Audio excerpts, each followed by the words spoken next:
മതനിരപേക്ഷ ഉള്ളടക്കത്തെ തകർത്താൽ പിന്നെ കേരളം ഉണ്ടാവില്ലെന്നും അത് തകർക്കാനാണ് കേരള സ്റ്റോറി പോലുള്ള സിനിമകൾ ശ്രമിക്കുന്നതെന്നും എം.വി. ഗോവിന്ദൻ എം.എൽ.എ. ചലച്ചിത്ര അക്കാദമിയും സാംസ്കാരിക വകുപ്പും ചേർന്ന് സംഘടിപ്പിച്ച 3ാമത് ഹാപ്പിനെസ് ഇന്റർനാഷണൽ ഫിലിം ഫെസ്റ്റിവൽ സമാപന ചടങ്ങ് തളിപ്പറമ്പ് ക്ലാസിക് തിയേറ്ററിൽ ഉദ്ഘാടനം ചെയ്ത് സംസാരിക്കുകയായിരുന്നു അദ്ദേഹം. സനാതനധർമ്മം, ചാതുർവർണ്ണ്യം, മനുസ്മൃതി തുടങ്ങി കേൾക്കാൻ മനോഹരമായ വാക്കുകളിലൂടെ കേരളത്തിന്റെ ചരിത്രം വളരെ കണ്ണഞ്ചിപ്പിക്കുന്ന ഒന്നാണെന്ന് പറയുന്നവരുണ്ട്. എന്നാൽ അടിമസമാനമായ ജീവിതമാണ് ആ വ്യവസ്ഥകൾ ജനതയ്ക്ക് സമ്മാനിച്ചതെന്ന് മറക്കരുത്. കൃത്യമായ താൽപര്യത്തിന്റെ മറവിലാണ് കേരള സ്റ്റോറികൾ പോലെയുള്ള സിനിമകൾ. ഇത്തരം നീക്കങ്ങൾക്കെതിരെ അതിശക്തമായ പ്രതിരോധം ഉയർന്നുവരണം. നവോത്ഥാന ആശയങ്ങളിലൂടെയുള്ള ഇടപെടലുകളിലൂടെ മാത്രമേ അത് സാധ്യമാകൂ. കേരളത്തെ ഭിന്നിപ്പിക്കാൻ ശ്രമിക്കുമ്പോൾ മതനിരപേക്ഷ ഉള്ളടക്കത്തോടെ നിലനിർത്തുകയാണ് പ്രധാന ലക്ഷ്യമെന്നും അദ്ദേഹം പറഞ്ഞു. ഇവിടെ കേരള സ്റ്റോറിയുടെ ഒന്നും രണ്ടും ഇപ്പോൾ വരാൻ പോകുന്നത് ഒന്നുമല്ല, അവരെ നിർമ്മിതി തന്നെയാണ്.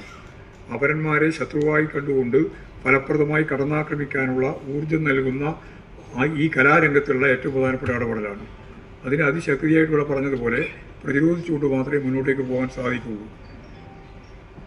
ഞാൻ നേരത്തെ പറഞ്ഞ ഭൂതകാല ചരിത്രത്തിൽ നിന്ന് ആസന്ന ഭൂതകാലത്തിലേക്ക് വരുമ്പോൾ നമുക്കറിയാം, ശ്രീനാരായണ ഗുരുവും ചട്ടമ്പി സ്വാമികളും അതുപോലെ വാഗ്ഭടാനന്ദനും അങ്ങനെയുള്ള അയ്യങ്കാളി എല്ലാം ചേർന്ന് നടത്തിയിട്ടുള്ള ആശയതലത്തിലുള്ള ഫലപ്രദമായ ഇടപെടലിലൂടെ സർവമത സമ്മേളനം തന്നെ ശ്രീനാരായണ ഗുരു നടത്തിയപ്പോൾ വിവിധ പേരുകളിലുള്ള മതത്തെപ്പറ്റി പറഞ്ഞിട്ട് എന്നാൽ എല്ലാ മതത്തിൻ്റെയും സാരാംശം ഒന്നാണ് എന്ന് അദ്ദേഹം സമർത്ഥിച്ചു. ചലച്ചിത്ര അക്കാദമി ചെയർപേഴ്സൺ ഡോക്ടർ റസൂൽ പൂക്കുട്ടി അധ്യക്ഷത വഹിച്ചു. ചടങ്ങിൽ ക്ലാസിക് തിയേറ്റർ ഉടമ M.K. ബാബു ആലിങ്കിൽ, പാരഡൈസ് തിയേറ്റർ ഉടമ രാജ്കുമാർ എന്നിവർക്കുള്ള ഉപഹാരങ്ങളും നൽകി.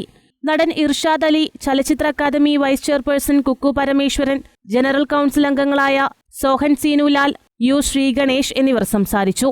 ലോകത്തിന്റെ കണ്ണീർത്തുള്ളി ഗാനയുടെ കഥ പറയുന്ന once upon a time in Gaza, Simon മെസസോട്ടോയുടെ എ പോയറ്റ്, ചോല നായിക്കരുടെ ഭാഷയിൽ ഉണ്ണികൃഷ്ണൻ ആവള വെള്ളിത്തിരയിലെത്തിച്ച തന്തപ്പേർ, കാൻ ഫിലിം ഫെസ്റ്റിവൽ സംവിധാനത്തിനുള്ള പ്രത്യേക ജൂറി പുരസ്കാരം നേടിയ ഒലിവർ ലാക്സോയുടെ സിറാത്ത് തുടങ്ങിയ 9 സിനിമകളും സമാപന ദിവസം പ്രദർശിപ്പിച്ചു. News bureau, Taliparamba.